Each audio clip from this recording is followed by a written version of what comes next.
В эфире новости, в студии Василий Радченко. Здравствуйте. Смотрите сейчас. Достижение критических уровней воды в реке Амге не исключают во время половодья. Гидромет дал свои прогнозы по вскрытию и возможности паводка.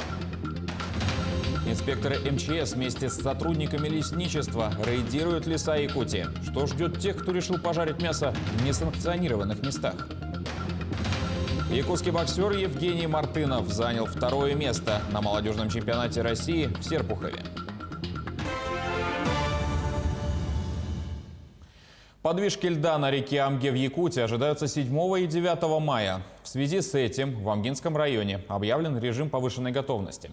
Об этом нашему телеканалу сообщили в территориальной администрации. На сегодняшний день район готов к безопасному пропуску паводковых вод. Специалисты подготовили эвакопункты, провели учения, тренировки по отгонке скота. Помимо этого проверили систему оповещения населения. Жителям домов, подпадающим под зону подтопления, вручили уведомления. По прогнозам синоптиков, в первой декаде мая ожидается потепление до плюс 20 градусов. Большие снегозапасы и редкое потепление могут негативно сказаться на прохождении паводка. Не исключается достижение критических отметок уровней воды в реке. Движение временно ограничили на трассе Умнас в Якутии. Решение принято в связи с угрозой размыва дороги из-за разлива талых вод в Хангаласском районе. Отмечается, что движение ограничено по одной полосе. В связи с этим администрация села Булгунятах объявила режим чрезвычайной ситуации.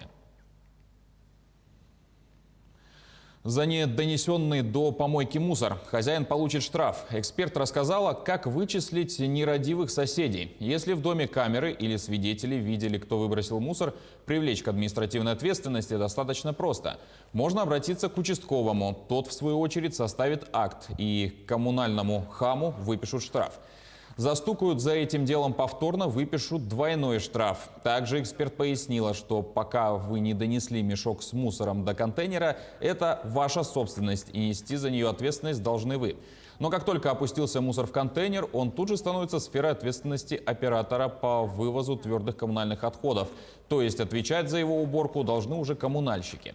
Если кто-то выбросил пакет с отходами возле подъезда или вовсе из окна, то ему придется заплатить штраф от 1 до 2 тысяч рублей. Это касается любого мусора, любого объема, от окурка до картофельного мешка с отходами. Дорожные службы Якутска заняты откачкой талых вод. Мобжилкомсервис задействовал порядка 10 осенизаторских машин. Сообщается, что по мере необходимости их число увеличится до 24. Кроме этого, силами территориальных органов управления и управляющих компаний, а также ТСЖ проводится откачка с внутриквартальных дворовых территорий. В этом направлении работают 13 осенизаторских машин, 130 мотопомп и 60 электронасосов. Теперь об эпидобстановке. 97 новых случаев коронавируса выявили в Якутии за минувшие сутки. Согласно данным оперативного штаба, из них на Якутск приходится 53 заболевших. Мегино-Кангаласский район – 32.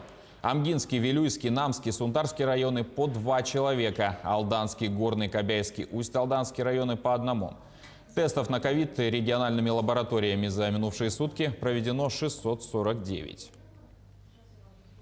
В Роспотребнадзоре назвали условия для победы над COVID-19. Нулевые показатели заболеваемости возможны только в случае, когда у 60-70% россиян будет сформирован иммунитет. Об этом рассказала заместитель директора по клинико-аналитической работе Роспотребнадзора Наталья Пшеничная.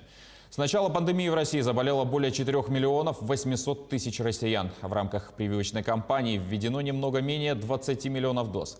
Для формирования надежного иммунитета человеку необходимо получить 2 компонента вакцины. Дежурные группы детского сада начнут работу в Якутске. Их организуют в столице с завтрашнего дня и по 7 мая. Об этом сообщили в администрации города. Так, дежурные группы будут открыты при муниципальном центре развития ребенка, детский сад номер 11 «Подснежник». Отмечается, что его посещают преимущественно дети медработников и сотрудников правоохранительных органов. С 2021 года прожиточный минимум устанавливается как доля от медианного среднедушевого дохода. Это величина, больше или меньше которой получают доходы половины населения страны. На 2021 год прожиточный минимум в России в среднем на душу населения установлен в размере 11 653 рублей. Коэффициенты будут применяться с 2022 года. Если у региона не будет возможности одномоментно увеличить прожиточный минимум с текущего значения до полагаемой величины, необходимо будет разработать и утвердить дорожную карту поэтапного увеличения до 2025 года. Инспекторы МЧС вместе с сотрудниками лесничества рейдируют леса Якутии. Задача – выявить незаконных шашлычников. А тем, кто разводят костры в санкционированных местах, напомнить о правилах противопожарной безопасности. Что грозит тем, кто ими пренебрег, выясняла Ульяна Шагина. Особый противопожарный режим в Якутске пока еще не объявлен, но тем не менее инспектора МЧС, а также лесного хозяйства уже вышли на традиционную профилактическую работу. Искать любителей отдыхать на лоне природы не составило труда. Каждые 50 метров семьи с детьми и молодежь жарят шашлыки. Инспектора подходят к каждой компании, раздают листовки и напоминают о правилах поведения в лесу. Только на углях, без разведения костра, хорошо? Уголь есть. Ага. Как закончите, уголь потушите, сигареты за собой, мусор весь убираем, хорошо? Многие знают, что не нарушают закон, поэтому в рассыпную от инспекторов и камеры никто не бежит. Администрация столицы специально для любителей пожарить шашлыки на природе каждую весну выделяет несколько специальных мест. Беседка мыс Кангаласский, Намский тракт 22 километр, это левая сторона. Покровский тракт 25 километр возле села Табага. Также и Покровский тракт 20 километр. И многие, как оказалось, знают правила отдыха в лесу. Правила тоже знаете? Да, конечно. Какое самое основное правило? Не разводить костры, не мусорить, убираться за собой после пикника. Свои слова ребята подтвердили реальным действием. Показали специальные мусорные мешки, куда уже начали складывать мусор. На самом деле правил поведения в лесу не так уж много. Они примитивные, о которых знает каждый ребенок. Но почему-то из года в год человеческий фактор становится главной причиной лесных пожаров. Главное из них – это не жарить шашлыки на открытом огне, а в специальном мангале и на углях. И вокруг мангала не забываем делать минерализированные полосы. Ну и, конечно же, штрафы для физических лиц за несоблюдение противопожарного режима от 1500 до 3000 рублей. Помогают в профилактике и лесничие. Сезон шашлыков только начинается, признаются они. Да и особый противопожарный режим еще не объявлен. С его объявлением меняются и правила поведения в лесу. В это время уже люди должны ограниченно, только те, кто в лесу работает, лесохозяйственную работу проводят, те могут только находиться в лесу. Уже массовый выход людей запрещается. Для тех, кто и в это время рискнет в лесу пожарить шашлыки, размер штрафных санкций увеличивается в 1,5 раза. Для физических лиц он составит от 4 до 5 тысяч рублей. Ульяна Шагина, Григорий Николаев, Якутск. Госавтоинспекция в майские праздники перешла на усиленный режим работы. Число нарядов ДПС на дорогах Якутии до 10 мая включительно будет увеличено.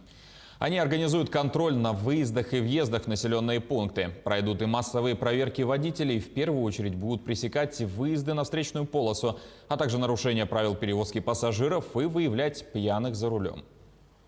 Только за эти выходные дни с сотрудниками Госавтоинспекции города Якутска на территории города Якутска и в пригородах было задержано и отстранено от права управления транспортным средством 27 водителей, которые управляли автомобилем в состоянии опьянения. Таким образом, у нас по статье 12.8 Кодекса Российской Федерации об административных правонарушениях было задержано 18 водителей, которые управляли транспортным средством в состоянии алкогольного опьянения, за что им грозит штраф в размере 30 тысяч рублей, либо лишение права управлять транспортным средством от 1,5 до 2 лет. Также за отказ от прохождения медосвидетельствования было задержано 5 водителей, которые, опять же, управляли транспортным средством с признаками, и уже, опять же, 5 водителей были задержаны повторно за управление транспортным средством в состоянии алкогольного опьянения, либо отказались. Именно пьяные водители еженедельно пополняют печальную статистику дорожно-транспортных происшествий. Так, с начала года по вине севших за руль в состоянии алкогольного опьянения произошло 10 ДТП, в которых травмы разной степени тяжести получили 24 человека и 1 человек погиб.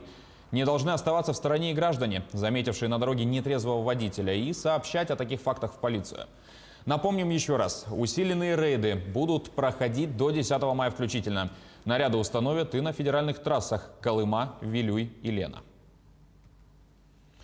Теперь к спорту. Якутский боксер Евгений Мартынов, представляющий Санкт-Петербург, занял 2-е место на молодежном чемпионате России в Серпухове. В финале весовой категории до 52 килограммов якутянин уступил по очкам Дмитрию Двали из Московской области.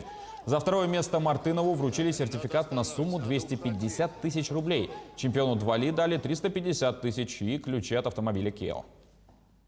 Награждается серебряный призер чемпионата весовой категории до 52 килограммов. Евгений Мартынов, Санкт-Петербург. Под ваши бурные аплодисменты, друзья.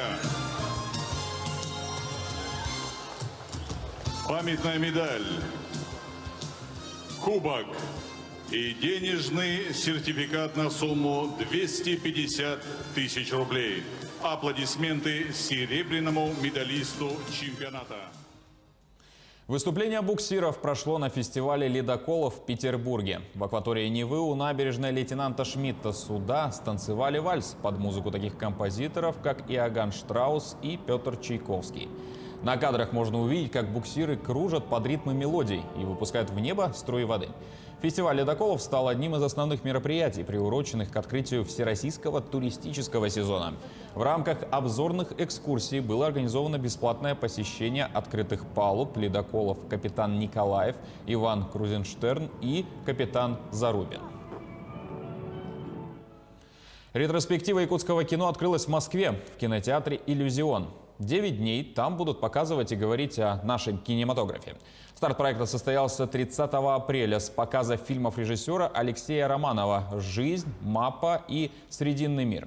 Какие еще фильмы вошли в программу ретроспективы и какая картина станет фильмом закрытия? В материале нашего СОБКОРа в Москве. Асены Бурнашовой.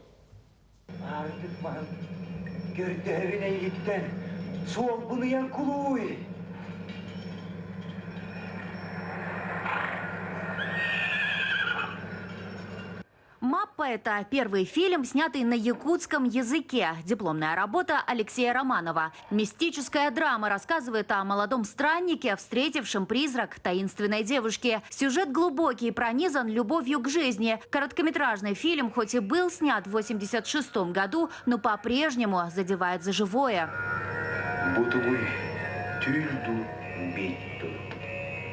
Благодарен организаторам этого проекта, то, что они обратились именно к якутскому кино, и как бы они показывают весь спектр якутского кино, начиная вот именно 90-х годов и заканчивая сегодняшними днями. В программе «Республика Z», «Мой убийца», «Агент Мамба» и многие другие фильмы. Зрителей также ожидают и премьеры сразу 3 картин. Мелодрамы «Потанцуй со мной» Никандра Федорова, триллера «Замыкание» Татьяны Эверстовой и военной драмы «Рядовой Чарин» Дмитрия Кольцова. Организаторы уже говорят о высоком спросе на билеты, а зрители о большом желании разгадать феномен якутского кино. У нас на какие-то показы, например, на «Потанцуй со мной» все билеты уже проданы, на какие-то там продано по ползала, где-то меньше, но в целом это все равно довольно хороший показатель, потому что якутское кино любят и смотрят, и мы надеемся, что на каждый фильм мы соберем свою аудиторию. Сейчас якутский кинематограф же, он переживает такой рассвет, бум, и я думаю, не только москвичи, но и во всем мире будут интересоваться нашим кино. И я думаю, это интересно каждому. В программу ретроспективы также вошли и фестивальные хиты. Например, кинолента Дмитрия Давыдова «Нет Бога, кроме меня» и «Надо мной солнце не садится» Любови Борисовой. После показов ожидаются встречи с якутскими режиссерами. Ретроспектива охватит сразу несколько дней. Еще никогда в Москве якутский кинематограф не был представлен в таком многообразии. 15 полнометражных фильмов от хорроров до комедий. Познакомиться с культовым Сахавудом москвичи и гости столицы смогут вплоть до 8 мая. Фильмом закрытия станет картина «Тыгандархан» режиссера Никиты Аржакова. Айсена Бурнашова, Джур Березкин, Москва. И на этом у нас пока вся информация. Спасибо за внимание и до свидания.